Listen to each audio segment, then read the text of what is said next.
Hi, I'm Glenn. Dave's behind the camera. We're the NC Beer guys, and welcome to another episode of the NC Beer Buzz. We found our way to Belmont, North Carolina, in Gaston County today. We're here with Pat Brennan, who's the head brewer, founder, owner, everything at Rivermen Brewing Company. Thanks for having us in. We appreciate you having us in to Belmont. Yeah, thanks for having me. I'm awesome to be here and have you guys here. So we're excited. Yeah. So first, how do people find you here in Belmont when they come looking for you? Well, easiest way is alternative beverage and Muddy River Distillery around the front. Robbie from Muddy River Distillery has done a great job at getting them on Google. Good. So we are a couple of miles outside of downtown Belmont, literally 2 miles off Main Street, in an old mill right down on the river. So out on the river. 1500 River Drive, Belmont, North Carolina. And that's where the name comes from, I guess, Rivermen, or not? Everybody thinks that's where the name came from, but we had 4 original founders that helped start the business, myself being one of them. We all met on whitewater kayaking river trips. Okay. So when we were going through trying to come up with the name, I think it's probably common now everywhere in the country. Like every small city and small town, someone snapped up the XYZ right. Brewing Company. So, and there's already, like, Old Belmont was open, as was available as a name. But we already have a lot of old other breweries all through the region. So right. I was writing out the story, and I just trying to figure out, so how do we all meet? How do we get to where we are? How are we? Who are we? Who are we? And really the opening sentence of the story is, we all met on various rivers and creeks, whitewater paddling. So the name just Rivermen, I said, well, we all met on the river. So we're the Rivermen. Yeah, so Rivermen was born. We wound up on the river. Yep. How do we come to choose the location? I did a bunch of research. I always wanted to be in Belmont. They got a great culinary scene going on here. They've done, as far as little, small cities getting it done and doing it well, I think Belmont is like the shining star in a lot of counties. Right. So I wanted to be part of the Belmont community.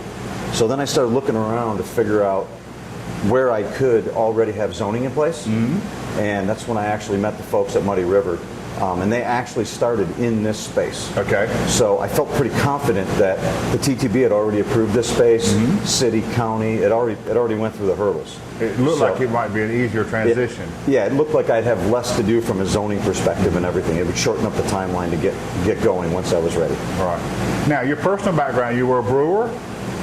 I've been home brewing for a long time.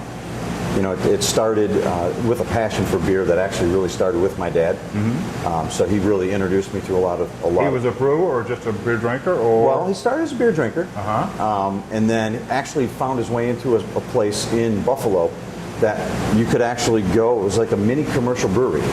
So it was before they even had a term brew on premise. That's what this gentleman was doing. I think he started down the path of, I want to be a brewery. And this was in the early 90s, and he couldn't get it done. Right. So then he opened it up to the public to come in. So your dad would go in? My dad started going in, right. And he started making the beers, and then he would bring them back and say, yeah, this is what we did. Look, this is what I just did. Right. And it was fantastic. And prior to that, it just never really occurred to me, you could make great quality beer at home or yourself. Because you were like the rest of us, you were drinking the national brands, the commercial stuff. Absolutely. And then you got turned on to the craft beer side. Right. And I grew up in Buffalo, and Canada was literally 15 minutes away, and they had a much different variety of beers, higher alcohols, everything that, definitely maltier, more malty rich beers, and some of their high gravity stuff. Right. So, we were going there and drinking those beers and then bringing back what customers would allow us. Yeah, sure. And then we found out we just make it and control. So you home brewed for some time, some years. You had that in your system. You were doing something else, I guess, for a living. Yep. And decided at what point to make this a gig.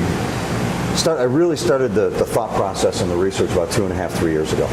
I was spending like most homebrewers, spending a good portion of my weekends in the garage brewing beer. Right. It just gets difficult. I had four beers on tap at my house at all times. I always had the backups behind it. Yeah. And I kept expanding, and it got to the point where my garage literally was a brewery. I had multiple gravity-fed shelves and pumps. And brew at all stages. Yep. And stuff everywhere. And I think my wife really endorsed the idea of me moving the brewery to a brewery. Let's do this somewhere else. Yeah. So, my garage back. Yeah, the garage wasn't quite a garage anymore. And it's just, I like the work. I enjoy the process. I love making beer. So yeah, I started doing the research. And you had some buddies who were so inclined to come along and help, at least at first. Right. Yep. So I started with a couple very good friends that really helped me get it up off the ground. Otherwise, But you were the beer guy. Yeah, I was of the group. I'm the only one that actually brews. Yeah. Right. So a lot of the beers that we have on tap now are recipes I've been making And refining over the years. refining for years. Right. So yeah. So now that we're up, we currently here we keep 5 beers on tap. Okay. We have 6 or 7 beers available. So if someone wants something a little bit different, even while tap room hours are open, I can just swap out for some beer. Since you mentioned being open in the tap room, when are you open? We're currently open Thursdays, Fridays, and Saturdays. Okay. 4:30 to 8:30. All right. And we're doing tours on Saturday mornings, noon, 1:30, and 3. And we're in a smaller area that is the current tap room. Yes. But we've already seen the plans for expansion. Yes. So let's talk about where we hope to be in the coming months. Yeah, in the next couple of months, the little area we're standing in right now is maybe 100 square feet for the little tasting area. We're going to move right across the hall, so it's all the same space. But it's more visible. As soon as you walk in the door, you'll see the tap room. And the tap room will go out to about 600-700 square feet. We'll have indoor, outdoor. We'll have games inside, cornhole, down the hall. Weather pending, and put some picnic tables and stuff outside and open it up. Good, that's great. So let's talk about the beer. You said 5 on tap in here. Yes. And they all are some beers, like you said, that you've refined over time. Yeah. Is there a style or a similarity between all the Rivermen beer? So Yeah, in the beer family, style-wise, probably not. I'm not pinned to a style. Okay. I'm not. One thing I'm currently not doing are like sours, things like that. So I'm pretty open on beer. I like to drink most styles of beer, including sours. But what we do here, we've got a nice little family of ambers that we're doing. Probably one of our flagships, as I'm finding out now, is a precipitation Scottish ale. Precipitation, okay. Yeah. So some of the names have boating themes. So one of the things that makes us all happy is when it rains, as a whitewater kayaker, we get to hit the creeks. Yeah. As a beer drinker, we like good beer. Sure. So we named our beer Precipitation because it makes us happy in 2 ways. That's right. That's good. That's right. So and as we go through it, that's just some of the different beer styles. So we've got an Irish Red, which is a really deep, malty, finishes really clean, and it really embodies the Irish beer style and drinkability. What a red should be. Right, exactly what a red should be. The Precipitation Scottish Ale is a medium to full-bodied. It's just a great drinking beer. It balances between the hop and the sweetness of the malts and some of the caramels and things that are in there. Right. It's a long boil. It's a beautiful colored beer. It drinks well. And I do a variety of ales, IPAs. Our black IPA, people love the black IPA.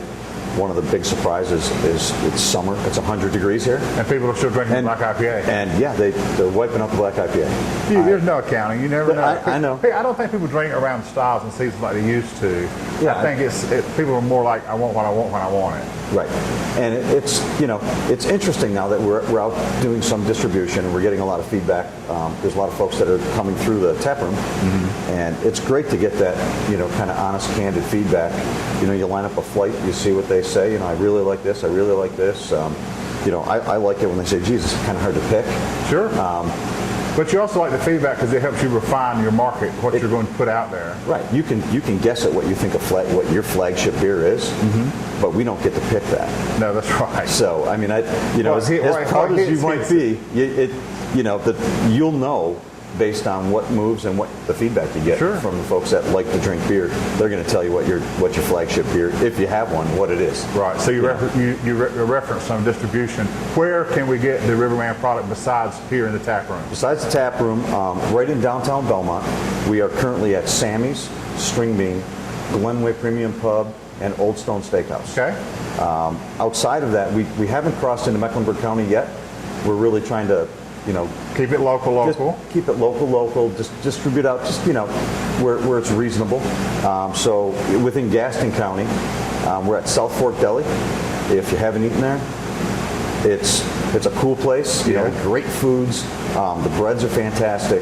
The owner does a marvelous job. They do live music, and they have craft beers. They feature all local beers. Oh, that's And, great. yeah, and a great price on everything. They're wonderful. Grape and Barley is another spot that we're currently at. Bricks Gastonia is another place we're at, and a few more. So in the county for now, I guess Mecklenburg County is the next kind of target. It is, yeah. But there's lots of beer in Mecklenburg County already. There is. And we'll be happy to participate in that as we kind of start growing outward a little bit. And do you find some people from the Mecklenburg County scene blending out, coming out to Belmont? Because they already are learning about craft beer, they know about craft beer, right? But they haven't necessarily found their way to Belmont.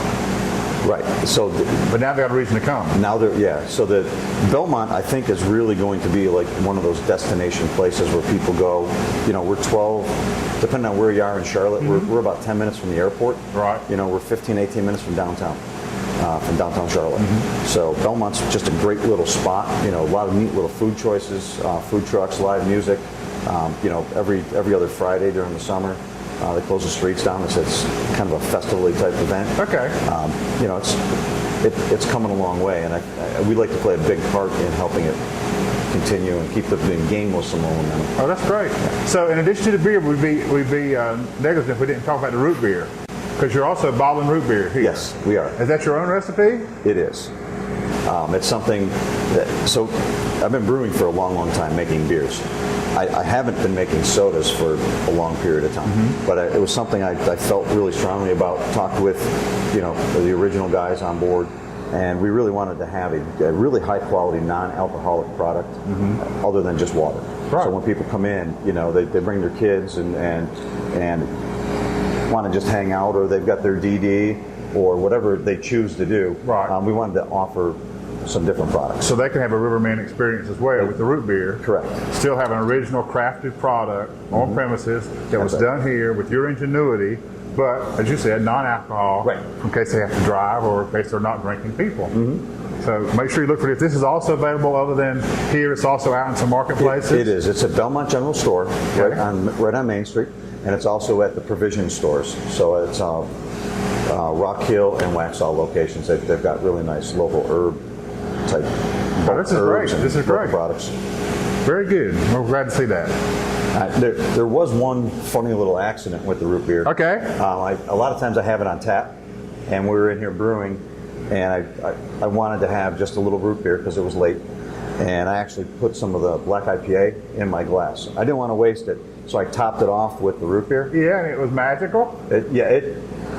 I don't have a good explanation for it. I now call it the dark shandy. I got people that come in here. The dark shandy. And they buy a 4-pack of the root beer and they take a growler of the black IPA home, and then they come back a week later. Mixing their own proportions that suits them. Yep. Well, that's great. So that's another idea. Buy your root beer, Riverman or other brand, and mix it with the black IPA. Yeah. That would be great. Good. It surprised me. So let's talk before we end about the production. What are the goals and ambitions for the brewery? What are you hoping for? Let's say the 5-year plan. 5-year plan. So location we're going to determine. We love where we are right now. We're right on the water. There's a lot of space here to expand and flex into. So we'll see how this spot works out traffic-wise. We don't own the property. So we're, like all things, you're a little bit suspect to the landlord. Sure. And how that works out. But, in the next, I like to break things down like the next 6 months. So in the next 6 months, what we're going to do is move into our much larger tap room. We're going to go from 5 beers on tap to 15. We're looking at guest tapping some of the other local Gaston County folks. Okay. So that we'll, before they get tap rooms and they want some exposure, bring them in, let them have some of their folks, the people that are really excited about them brewing beer, have them behind the bar, let them serve some of their own beers. Nice.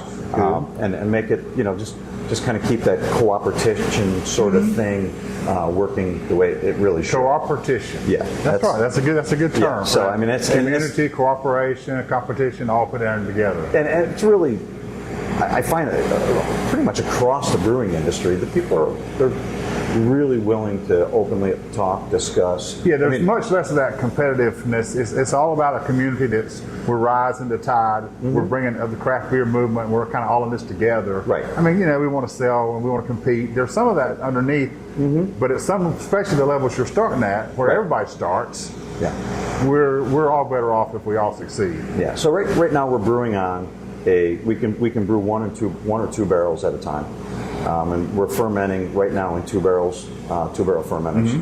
So we're literally limited to the number of tanks we have, the amount of time we can put in. So it's 24 to maybe a reach. You can start knocking close to 30 barrels a month in with what we currently have. Right.